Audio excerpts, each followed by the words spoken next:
Good morning, students of class 4th student. How are you? I hope you are fine. Friends, welcome to online class. This is your EVS class. I'm your EVS teacher. अभी हम आपका chapter 8 चल रहा है which is our clothing the name of chapter. तो इस अब तक आपने इसमें हमने स्टडी किया था कि नीड्स ऑफ क्लॉथ्स, कपड़ों की ज़रूरत हमें क्यों होती है, और जो फाइबर है कपड़ों का वो कैसे किस किस फाइबर के कपड़े होते हैं, और वो हमें कैसे कपड़े हमारे बनते हैं स्टूडेंट्स। तो अभी हमने इससे पहले जो फाइबर के बारे में स्टडी किया था लास्ट अपनी वीडियो में, उसमें हमने कॉटन क्लॉथ्स, वूलन क्लॉथ्स और आपके सिल्क क्लॉथ्स के बारे में स्टडी किया था। तो ये हमें कैसे मिलते हैं और इससे हम थ्रेड कैसे बनाते हैं। तो स्टूडेंट्स अब हम आगे स्टडी करेंगे caring for clothes. Okay, caring for clothes में स्टूडेंट्स मतलब इट मीन्स हम केयर कैसे करते हैं अपने कपड़ों की, इसके बारे में हम स्टडी करेंगे। कपड़े लेने के साथ साथ हमें उनकी केयर भी करना, उनको अच्छे से रखना, ये भी उतना ही नेसेसरी होता है। चलिए स्टार्ट करते हैं। Have you ever thought why do we wash our clothes of iron them? Have you ever thought, क्या आपने सोचा है why do we wash our clothes और आयरन देम, कि हम अपने क्लॉथ्स को क्यों वॉश करते हैं, उनको आयरन क्यों करते हैं, इट मीन्स प्रेस क्यों करते हैं, उनको इस्त्री कर क्यों करते हैं? कभी सोचा है आपने? सबको पता होगा कि हम आयरन और वॉश क्यों करते हैं ना। We do all this to take care of our clothes, हम ये सब जो करते हैं वो इसलिए करते हैं अपने कपड़ों की अच्छे से टेक केयर करने के लिए, उनकी अच्छी देखभाल करने के लिए। Washing and ironing clothes regularly help to maintain them. Washing, धोना कपड़ों को, एंड आयरनिंग करना, उनको उनको आयरन करना, उनको इस्त्री करना, प्रेस करना, क्लॉथ्स को regularly have to maintain them. उनको रेगुलरली इस तरह से हम उनको वॉश कर रहे हैं, फिर उनको आयरन कर रहे हैं, तो उससे हमारा कपड़ा जो होता है वो अच्छे से मेंटेन रहता है, अच्छा रहता है, कपड़ा खराब नहीं होता, श्रिंक नहीं होता, और क्लीन भी रहता है। Different material clothes are handled differently. Different material of clothes के जो हमारे अलग अलग तरीके के जो मटेरियल होते हैं स्टूडेंट्स, मटेरियल के बारे में हमने लास्ट वीडियो में स्टडी किया था। हमारे कॉटन क्लॉथ्स भी होते हैं, कॉटन फैब्रिक होता है, एक हमारा वूल फैब्रिक होता है, एक हमारा सिल्क फैब्रिक होता है, और हमारा कुछ सिंथेटिक फैब्रिक भी हैं जैसे कि नायलॉन है और पॉलिस्टर है। ये हमारे सिल्क सॉरी, ये हमारे अभी ये आपके सिंथेटिक फैब्रिक में आते हैं। तो डिफरेंट टाइप के जो मटेरियल होते हैं कपड़ों के आर हैंडल्ड डिफरेंटली, उनको हम क्या करते हैं स्टूडेंट, अलग अलग तरीके से हैंडल करते हैं। हर कपड़ा एक अलग तरीके से उसको हैंडल किया जाता है। तो स्टूडेंट्स अभी इतना आपको समझ आ गया होगा। Every student turn your page, come on page number 53। Okay, अब हम उसको पढ़ेंगे, हम कपड़े को कैसे हैंडल करते हैं उसके बारे में हम स्टडी करेंगे। फर्स्ट है हमारा वॉशिंग एंड आयरनिंग। हम कपड़ों को वॉश करते हैं और उनको आयरन करते हैं, यानी कि प्रेस करते हैं, उनको इस्त्री करते हैं हिंदी में बोले तो। Cotton clothes can B washed with detergent and water. Cotton के जो क्लॉथ्स होते हैं, जो कपड़े होते हैं हमारे, किसके, सूती जो कपड़े होते हैं, कैन बी वॉश्ड, हम उनको वॉश कर सकते हैं विद डिटर्जेंट एंड वाटर में, हम उनको सर्फ और पानी में धो सकते हैं। Cotton clothes can be iron to remove creases. Cotton के जो कपड़े होते हैं वो आयरन करे जाते हैं टू रिमूव, निकालने के लिए, क्रशेज, जो उसमें क्रश आ जाता है हमारा कपड़ा, जो श्रिंक हो जाता है, यानी कि जो सुकड़ जाता है कपड़ा, उसको दूर करने के लिए, एकदम कपड़े को फिर से फ्रेश करने के लिए, कड़क बनाने के लिए, उसके क्रशेज निकालने के लिए हम क्या करते हैं, उनको आयरन करते हैं। Okay, synthetic clothes do not need ironing. और जो सिंथेटिक कपड़े होते हैं वो उनको डू नॉट नीड आयरनिंग, उनको आयरन की कोई ज़रूरत नहीं होती है। Silk and woollen clothes can B washed at home with a mild detergent. Trend, silk and जो वूलन के हमारे जो कपड़े होते हैं, जो हमारे ऊनी कपड़े होते हैं, कैन बी वॉश्ड, हमें धोने चाहिए एट होम, अपने घर पे, विद अ माइल्ड डिटर्जेंट के साथ में धोना चाहिए। ऐसा नहीं है कोई आप बहुत ही हार्ड डिटर्जेंट ले रहे हैं जो बहुत ही रफ है, नहीं, माइल्ड डिटर्जेंट लेना चाहिए जो बहुत आपके कपड़ों के को सॉफ्ट रखे, उसको, उसके फैब्रिक को एकदम सॉफ्ट बना कर रखे, उसमें लिंट ना आने दे, यानी कि रोए ना आने दे। अगर आप उसको किसी भी बहुत ही स्ट्रॉन्ग वाले डिटर्जेंट में अगर आप वॉश कर लेंगे तो आपके कपड़े के जो रेशे हैं ना वो निकल आएंगे, उसमें से कपड़ा खराब हो जाता है। These clothes can be cleaned with petrol instead of water। ये जो कपड़े होते हैं वो क्लीन करे जाते हैं विद पेट्रोल और इंस्टेंट ऑफ वाटर। पेट्रोल से और उसके साथ में वाटर से भी वॉश किए जाते हैं। This process is called dry cleaning. और ये जो प्रोसेस होता है वो हमारा ड्राई क्लीनिंग कहलाता है, जिसमें हम कोई भी डिटर्जेंट यूज़ नहीं करते हैं। वो पेट्रोल से और वाटर के साथ में वॉश कर दिए जाते हैं, जो कि ये जो प्रोसेस होता है वो हमारा ड्राई क्लीन कहलाता है। ये स्टूडेंट्स, आई होप आपको ड्राई क्लीन भी समझ आ गया होगा। जब नॉर्मल आप लोगों ने ड्राई क्लीन सुना होगा, आपके पेरेंट्स कराते होंगे अपने कपड़ों पे, तो अब आपको समझ आ गया होगी ये जो ड्राई क्लीन होता है वो ड्राई माने होता है सूखा और क्लीन माने सफाई, यानी सूखी सफाई। तो हम उसमें क्या करते हैं, हम उसमें कोई भी सर्फ सोया सोप नहीं यूज़ करते हैं, डिटर्जेंट नहीं यूज़ करते। हम उसको पेट्रोल और पानी की हेल्प से उसको क्लीन कर देते हैं। Dark and light coloured clothes should be wash separately.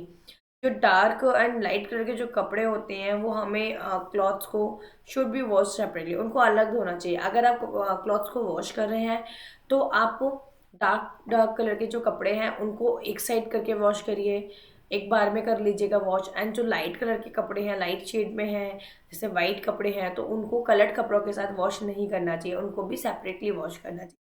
It mean इससे क्या होता है कि अगर आप वाइट कपड़ों के साथ में जो लाइट कलर के कपड़े हैं या वाइट कलर के कपड़े हैं आपके, उनके साथ में आप कोई भी डार्क कलर के अगर क्लॉथ्स को वॉश करेंगे तो उनका जो कलर निकलता है वो हमारे लाइट कलर के कपड़े उसको ऑब्जर्व कर लेते हैं। उससे वो हमारा जो कपड़ा होता है लाइट कलर वाला वो खराब हो जाता है, उसमें बहुत सारे कलर ऐड हो जाते हैं और उससे उसका लुक खराब हो जाता है। ओके स्टूडेंट्स, नेक्स्ट है आपका ड्राइंग। ड्राइंग का ये मतलब होता है ड्राई माने सुखाना, और ड्राइंग मीन्स सुखाने का क्या हमारा तरीका है, हम कपड़ों को कैसे, ये तो हमारा वॉशिंग एंड आयरनिंग हो गया, हमें कपड़ों को सुखाना कैसे चाहिए। White cloth should be dried in the sunlight while coloured cloth should be dried in shadow. जो वाइट कलर के जो कपड़े होते हैं वो तो हमें सनलाइट में उनको ड्राई कर देना चाहिए, बट जो हमारे कलर्ड क्लॉथ्स होते हैं, जो रंगीन कपड़े होते हैं, रंग बिरंगे कपड़े होते हैं, उनको हमें हमेशा शेडो में ही ड्राई करना चाहिए, सुखाना चाहिए। बिकॉज जो हमारी सन की जो रेज होती है वो क्या होता है, जब वो कपड़ों पे कंटिन्यू पड़ती है, हमारे कलर्ड कपड़ों पे पड़ती है, तो हमारे जो कपड़ों का कलर होता है ना वो उसमें से निकलना स्टार्ट हो जाता है, हमारे कपड़े फीके हो जाते हैं। वाइट कलर के क्लॉथ्स तो हमें सन में उनको ड्राई करना चाहिए, बट कलर्ड क्लॉथ्स को ज़्यादा बहुत ज़्यादा कड़ी धूप में नहीं करना चाहिए, आप थोड़ी सी देर डाल कर उसको हटा लीजिएगा। ओके स्टूडेंट्स, आई होप इतना आपको समझ आ रहा हो स्टूडेंट्स। नेक्स्ट है आपका पॉइंट 3, स्टोरेज। स्टोरेज क्या है, हमको कपड़े को कैसे स्टोर करके रखना चाहिए, अपने अपने कवर्ड को कैसे ऑर्गेनाइज करना चाहिए, इसमें हम स्टडी करेंगे। Insect like silver fish can damage silk and woollen clothes. Insect जैसे कीड़े होते हैं, लाइक सिल्वर फिश होते हैं, आपने देखा हुआ है एक छोटी छोटी सी सिल्वर कलर की ऐसे चलती है, ऐसे छोटी छोटी सी बहुत छोटी सी हो जाती है, फिशेस की शेप में ही होती है, उनको सिल्वर फिश बोलते हैं। तो वो क्या होता है, वो हमारे कपड़ों में घुस जाती है और हमारे वो डैमेज कर देते हैं सिल्क एंड वूलन क्लॉथ्स को, वो सिल्क के कपड़ों में लग जाता है, यानी कि वो जस्ट लाइक अ कीड़ा है जो सिल्क के कपड़ों को काट के लेता है और वूलन कपड़ों को खा जाता है। To protect our clothes from this insect, इस इंसेक्ट से हमें अपने कपड़ों को प्रोटेक्ट करने के लिए, उनको बचाने के लिए, we should keep naphthalene balls और dry neem leaves in silk and woollen clothes while storing. We should keep, हमें रखना चाहिए नैप्थेलिन बॉल्स को। नैप्थेलिन बॉल्स स्टूडेंट्स आप उसको जानते होंगे, इसको हम लोग बोलते हैं फिनाइल की जो गोलियां आती हैं उसको नैप्थेलिन बॉल्स बोलते हैं। वाइट कलर की होती होंगी, आप लोगों ने देखा होगा उनको। तो और ड्राई नीम लीव्स आप in silk and woollen clothes while storage these, जब आप अपने सिल्क के और वूलन के क्लॉथ्स रखते हैं तो उसमें, क्योंकि वो एक टाइम आप उनको अभी विंटर में कैरी करते हैं, फिर उसके बाद वो 5-6 मंथ के लिए कंटिन्यू रख जाते हैं, तब तक के लिए वो ना खुलते हैं ना कुछ, उसमें है कुछ भी नहीं होता, ना उसको धूप लगती है ना वो वॉश होते हैं, वो पैक होके रख जाते हैं। तो उस कंडीशन में वो पैक होने की वजह से उसमें वहाँ पे इंसेक्ट हो जाते हैं, सिल्वर फिशेज हो जाती हैं उसमें, तो वो हमारे कपड़ों के लिए हार्मफुल होती है। तो हमें जब हम वो कपड़े अपने पैक करके रख रहे होते हैं तब हमें उन कपड़ों में नैप्थेलिन की बॉल्स लगा देनी चाहिए, या फिर ड्राई नीम्स की लीव रखनी चाहिए, लीव्स रख देनी चाहिए ड्राई नीम की लीव्स से भी, क्योंकि वो नीम जो होता है हमारा वो एंटीबायोटिक होता है। नीम उसकी वजह से भी हमारे कपड़ों में इंसेक्ट नहीं आती हैं। Dried and iron clothes should be folded or put on hangers and kept in wardrobes. तो ड्राइड एंड आयरन के जो कपड़े होते हैं, सूखे और प्रेस करे हुए जो कपड़े होते हैं, शुड बी फोल्डेड और पुट ऑन हैंगर्स, उनको फोल्ड करके रखना चाहिए, या पुट ऑन हैंगर्स, हैंगर्स में उनको, एंड कैप्ट इन वार्ड्रोब्स, और उनको फिर वार्ड्रोब में रखना चाहिए, उसको हैंगर में हैंग करके। आप स्टूडेंट्स पिक में देख सकते हैं, ये वार्ड्रोब है, वार्ड्रोब में अलमीरा है, अलमीरे में हैंगर्स में ये क्लॉथ्स को हैंग करा हुआ है। तो हमें इस टाइप से अपने क्लॉथ्स को रखना चाहिए, ड्राई और आयरन करे हुए क्लॉथ्स को, जिससे उसमें दोबारा से श्रिंक ना आए, कर्व ना होए। उसके लिए हमें इनको अच्छे से रखना चाहिए। We must ensure that rats or cockroaches or other insects do not get to the cloths we we must ensure, और हमें इंश्योर करना चाहिए दैट माने कि रैट्स है, जो चूहे हैं, कॉकरोचेज हैं, और अदर इंसेक्ट, और भी जो और कीड़े मकोड़े हैं, do not get to the clothes, वो उनको कपड़ों में नहीं जाने पाए। हमें इस टाइप से अपनी कवर्ड को ऑर्गेनाइज करना चाहिए, हमारी कवर्ड ऐसे होनी चाहिए, कपड़े हमें ऐसे सेट करने चाहिए कि कोई भी इंसेक्ट है, जैसे रेड, अभी सिल्वर फिशेज थी, कॉकरोचेज हैं, इंसेक्ट्स हैं, एंड जो हमारे रैट्स हैं, ये सारी चीज़ें हमारी ड्रॉर में एंटर नहीं कर पाए, हमारे कपड़ों तक नहीं पहुंच पाए। Clothes that are well maintained have a longer life, clothes जो हैं वो हमें बहुत अच्छे से मेंटेन करना चाहिए। तो मेंटेन करने से क्या होता है, हमारे कपड़ों की जो लाइफ होती है वो और ज़्यादा बढ़ जाती है। They make us look beautiful and feel good too, they make us look beautiful, वो क्या होता है स्टूडेंट, इस they make us look beautiful, ये हमें इससे सुंदर दिखाई देते हैं, हमें सुंदर बनाते हैं हमारे कपड़े, एंड फील गुड टू, और हमें अपने कपड़ों की वजह से अच्छा फील होता है। तो स्टूडेंट्स, अगर आपने नॉर्मल अभी, हाँ, हम क्या होता है कि हम अगर कहीं किसी पार्टी में या कहीं भी जाते हैं, हमारा कोई भी ओकेशन होता है, हम वहाँ पे अगर हम वेल मैनेज्ड होके जाते हैं तो हमें अच्छा लगता है, हम अंदर से हैप्पी होते हैं, हमारा कॉन्फिडेंस लेवल बूस्ट हो जाता है कि नहीं, हम अभी अच्छे दिख रहे हैं, हम भी हमने अच्छे से कपड़े पहन रखे हैं, आयरन करे हुए क्लॉथ्स पहन रखे हैं, वॉशिंग क्लॉथ्स हैं।